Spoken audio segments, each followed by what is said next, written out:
والصلاۃ والسلام علی رسولہ الکریم۔ آج کے درس کا موضوع اپنے والدین کے ساتھ حسن سلوک کرنا۔ اللہ کریم نے قرآن مجید فرقان حمید کے اندر کئی مقامات پر جہاں اپنی عبادت، اپنی وحدانیت کا اقرار کرنے کا حکم دیا، تو اس کے بعد فوراً اللہ کریم نے والدین، ماں اور باپ کے ساتھ حسن سلوک کا ہمیں حکم دیا، جیسا کہ اللہ کریم نے فرمایا وَقَضَىٰ رَبُّكَ أَلَّا تَعْبُدُوا إِلَّا إِيَّاهُ وَبِالْوَالِدَيْنِ إِحْسَانًا، کہ اور تیرے رب نے تجھے حکم دیا ہے کہ تم عبادت نہ کرو مگر صرف اسی اللہ وحدہ لا شریک کی، اور اپنے والدین کے ساتھ حسن سلوک کرو۔ اما یبلغن عندک الکبر احدہما او کلاہما فلا تقل لہما اف ولا تنہرہما وقل لہما قولا کریما واخفض لہما جناح الذل من الرحمہ وقل رب ارحمہما کما ربیانی صغیرا۔ تو اللہ تعالیٰ نے اس آیت کریمہ کے اندر 6 حقوق والدین کے بیان فرمائے۔ تو فرمایا کہ اگر وہ پہنچ جائیں تیری زندگی میں بڑھاپے کو، ان دونوں میں سے کوئی ایک یا دونوں، تو پس تو ان کو اف تک نہ کہنا، ان کو جھڑکنا نہیں، اور ان سے جب بھی بات کرنی ہے بڑی تعظیم و توقیر کے ساتھ بات کرنی ہے، اور ان کے لیے جھکا دے اپنے بازوؤں کو رحمت اور محبت سے، اور تو ان کے لیے دعا گو رہ کہ اے میرے رب، میرے ان 2 تربیت کرنے والوں میرے والدین پر رحم فرما جس طرح انہوں نے بچپن پر مجھ پر رحم فرمایا۔ تو اس آیت کریمہ کے اندر اللہ تعالیٰ نے والدین کے ساتھ حسن سلوک کا ذکر کیا ہے، اور والدین یہ تثنیہ کا صیغہ ہے، مطلب کہ اس میں ماں اور باپ، والدین دونوں کو کہا جاتا ہے۔ تو ماں کے ساتھ بھی حسن سلوک کرنا اور اپنے باپ کا بھی ادب و احترام اور ان کی اطاعت کرنا یہ لازم ہے۔ اور اس ایک آیت کے اندر اللہ کریم نے ان کے 6 حقوق بیان کر دیے۔ اسی طرح اللہ تعالیٰ نے فرمایا کہ وَوَصَّيْنَا الْإِنسَانَ بِوَالِدَيْهِ حَمَلَتْهُ أُمُّهُ وَهْنًا عَلَى وَهْنٍ وَفِصَالُهُ فِي عَامَيْنِ أَنِ اشْكُرْ لِي وَلِوَالِدَيْكَ، اور فرمایا کہ ہم نے یہ تاکیدی حکم دیا انسان کو کہ اپنے والدین کے ساتھ حسن سلوک کر، اور اس کی والدہ نے اس کو کمزوری پر کمزوری اٹھاتے ہوئے 9 ماہ تک اس کو اپنے شکم میں اٹھائے رکھا، اور اس کے 2 سال میں اس کا دودھ چھڑانا ہے، پس میرا بھی شکر ادا کرو اور اپنے والدین کا بھی شکر ادا کرو۔ اس طرح کی کثیر آیات کریمہ ہیں کہ جن میں اللہ تعالیٰ نے اس بات کا حکم عطا کیا۔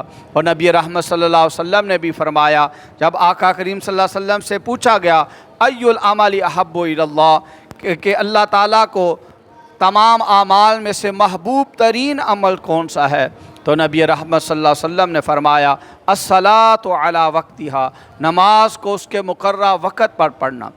پھر پوچھا گیا ثم ایٌ، یا رسول اللہ صلی اللہ علیہ وسلم اس کے بعد اللہ کو محبوب عمل کون سا ہے؟ فرمایا بر الوالدین، اپنے والدین کے ساتھ حسن سلوک کرنا۔ پھر اسی طرح نبی رحمت صلی اللہ علیہ وسلم نے یہاں تک بیان فرمایا ہے کہ والدین کا مقام، مرتبہ کتنا زیادہ ہے۔ نبی رحمت نے فرمایا لا یجزی ولد والدا الا ان تجدہ مملوکا فیشتریہ فیعتقہ۔ نبی رحمت صلی اللہ علیہ وسلم نے فرمایا کسی بیٹے نے آج تک باپ کا حق ادا نہیں کیا، نہ کر سکتا ہے، سوائے ایک صورت ہے کہ اپنے باپ کو وہ غلام پائے اور اس کو خرید کر آزاد کر دے۔ کتنی بڑی بات نبی کریم صلی اللہ علیہ وسلم نے والدین کے حوالے سے بیان فرمائی۔ اور اسی طرح نبی رحمت صلی اللہ علیہ وسلم نے فرمایا کہ حضور کی بارگاہ میں جب ایک شخص آیا اور اس نے پوچھا کہ یا رسول اللہ صلی اللہ علیہ وسلم، لوگوں میں سب سے زیادہ میرے حسن سلوک، میرے اچھے رویہ، میرے ادب و احترام کرنے کے لائق کون ہے کہ جس کا میں ادب کروں؟ تو نبی رحمت صلی اللہ علیہ وسلم نے فرمایا تیری ماں ہے، تیری والدہ ہے۔ پھر کہا ثم من، پھر کون؟ दूसरी बार फरमाया उम्मु का, तेरी माँ। फिर पूछने वाले ने तीसरी बार पूछा फिर कौन है? नबी रहमत ने फरमाया कि तेरी वालिदा है। फिर चौथी बार पूछा तो फरमाया अबू का, तेरा बाप है। ये बुखारी और मुस्लिम शरीफ की रवायत है। तो ये जो माँ का दर्जा और माँ का 3 बार नबी रहमत सल्लल्लाहु अलैहि वसल्लम ने ज़िक्र किया, उसकी वजह ये है कि 3 ऐसी मुशक्क़तें हैं कि वो सिर्फ माँ अपने बच्चों के लिए उठाती है।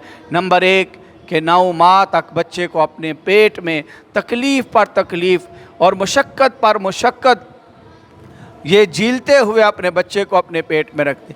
दूसरी तकलीफ़ बच्चे को जन्म देना, और तीसरी तकलीफ़ कि अपनी एनर्जी और तवानाई दूध की शक्ल में वो अपने बच्चों को पिलाती है। तो ये 3 तकलीफ़ें और ये 3 नेकियां माँ की हैं, इनमें बाप शरीक नहीं। इस एतबार से ये 3 दर्जे वालदा के बयान किए और फिर बाप के साथ भी उसने सलूक का हुक्म अता किया है। और इसी तरह इसलिए नबी करीम सल्लल्लाहु अलैहि वसल्लम ने फरमाया कि उस बंदे की नाक खाक आलूद हो कि जिसने अपने वालदैन को, दोनों को या किसी एक को बुढ़ापे की ज़िंदगी में पाया लेकिन उनकी खिदमत करके जन्नत में दाखिल ना हो सका।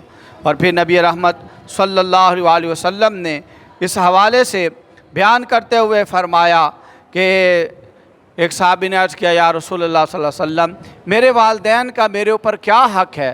तो आका करीम सल्लल्लाहु अलैहि वसल्लम ने फरमाया, हुमा जन्नतुका व नारुका, फरमाया तेरी जन्नत भी वो दोनों हैं, तेरी जहन्नुम भी वो दोनों हैं। कि अगर तूने अदब व एहतराम किया तो वो तेरी जन्नत है, और अगर नाराज़ किया, नाफरमानी की, तो याद रखना इसकी सज़ा है। बल्कि नबी करीम सल्लल्लाहु अलैहि वसल्लम, अगर दुनिया में कोई बंदा ये जानना चाहे कि मुझ पर मेरा रब राज़ी है या नहीं, तो उसका एक ज़रिया मेरे आका ने यह बताया कि रज़ाउल्लाह बिरज़ाइल वालिदैन, कि अल्लाह ताला की रज़ा वालदैन के राज़ी होने के साथ है और अल्लाह ताला की नाराज़गी वालदैन के नाराज़ होने के साथ है। अल्लाह ताला हम सब को माँ बाप के अदब की तौफ़ीक़ अता फ़रमाए। और फिर इसी तरह ख़ास तौर पर अपने बाप के हवाले से भी नबी करीम सल्लल्लाहु अलैहि वसल्लम ने एक अलग शान ज़िक्र करते हुए फ़रमाया, अल वालिदु औसतु अबवाबिल जन्ना फ़इन शिअता फ़अदि ज़ालिकल बाब अविहफ़ज़हु। नबी रहमत सल्लल्लाहु अलैहि वसल्लम ने फरमाया, तिरमिज़ी शरीफ की रवायत है कि बाप वो जन्नत के दरवाज़ों में से दरमियाना दरवाज़ा है। अगर तू चाहता है तो इस दरवाज़े को ज़ाया कर, चाहता है तो इस दरवाज़े की तू हिफाजत कर। तो इस हदीस पाक के अंदर वालिद बाप का सिर्फ दर्जा मकाम बयान किया, और कुरान में अल्लाह ने जहाँ भी ज़िक्र किया ज़्यादातर वालदैन दोनों का तज़किरा फ़रमाया। और इसी तरह वालदैन का मकाम ये है कि अगर वो इस्लाम में नहीं भी हैं, अगर माँ है फिर भी उसके साथ हुस्न सलूक का हुक्म दिया गया। हज़रत अस्मा बिन्त अबू बकर रदियल्लाहु ताला अन्हुमा फरमाती हैं कि मैंने नबी करीम सल्लल्लाहु अलैहि वसल्लम से पूछा कि या रसूलल्लाह सल्लल्लाहु अलैहि वसल्लम, मेरी वालदा मेरे पास आई हैं, वो मुशरिका हैं, वो अहले ईमान में से नहीं हैं, तो क्या मैं उनके साथ नेकी करूं? कि जब भी जो मुझसे किसी शय की तलब और चाहत रखती हैं, तो अल्लाह के नबी सल्लल्लाहु अलैहि वसल्लम ने फरमाया, हाँ सिली उम्मा की, फरमाया अपनी माँ के साथ नेक सलूक कर। और कुरान में भी अल्लाह ताला ने फरमाया कि दुनियावी मामलों में उनके साथ नेकी कर, वो अदब एहतराम लाजम है, लेकिन अगर वो शिरक का हुक्म दे तो ये बात नहीं माननी। शिरक वाले मामले में उनकी इताअत नहीं करनी, बल्कि बाकी मामलात के अंदर उनके साथ नेक सलूक करना। और इसी एतबार से ये इतने मकाम और मर्तबा रखते हैं कि जब नबी करीम सल्लल्लाहु अलैहि वसल्लम से एक दफ़ा पूछा गया कि या रसूलल्लाह सल्लल्लाहु अलैहि वसल्लम कि क्या वालदैन के दुनिया से जाने के बाद भी कोई ऐसा उनका हक़, कोई ऐसा ज़रिया है कि मैं उनके साथ नेकी करूं, उनका कोई हक़ बाकी रहता है? तो नबी करीम सल्लल्लाहु अलैहि वसल्लम ने फरमाया, हाँ उनके 5 हकूक़ अभी भी बाकी हैं। नंबर 1 अस्सलातु अलैहिमा, उनकी नमाज जनाजा अदा करना औलाद पर हक़ है वालदैन का। वल इस्तिग़फ़ारु लहुमा, उनके लिए कसरत के साथ अल्लाह की बारगाह में इस्तिग़फ़ार करते रहना। नंबर 3 व इन्फ़ाज़ु अहदिहिमा, उनके वादों को, अहद को पूरा करना कि जाते वक़्त बड़ा भाई बहन होने के नाते तुम्हें कह गए हैं कि छोटों के साथ उसने सलूक करना, इन वादों को पूरा करना। इसी तरह صلہ رحمی کرنا ان رشتوں کے ساتھ جو رشتے ماں اور باپ کے ساتھ تعلق رکھتے ہیں، اور اسی طرح باپ کے دوستوں اور ماں کی سہیلیوں کے ساتھ ان کے عزت کرنا۔ یہ 5 حقوق فرمایا کہ والدین کے جانے کے بعد بھی یہ، تو اس سے پتہ چلتا ہے کہ والدین کا کتنا مقام اور مرتبہ ہے۔ اس لیے فرمایا کہ ان کے لیے دعا کرتے رہو، رب ارحمہما کما ربیانی صغیرا، کہ سارے آداب پورے کرنے کے باوجود بھی تم عاجز ہو تو اللہ سے، اے اللہ سب کچھ ادب اپنی طرف سے پورا کرنے کے باوجود میں پھر بھی حق ادا نہیں کر سکتا، ہے اللہ تو ہی ان پر رحم کر، تو سب سے زیادہ رحمت کرنے والا ہے۔ اللہ ہم سب کو اپنے ماں باپ کا با ادب بننے کی توفیق دے۔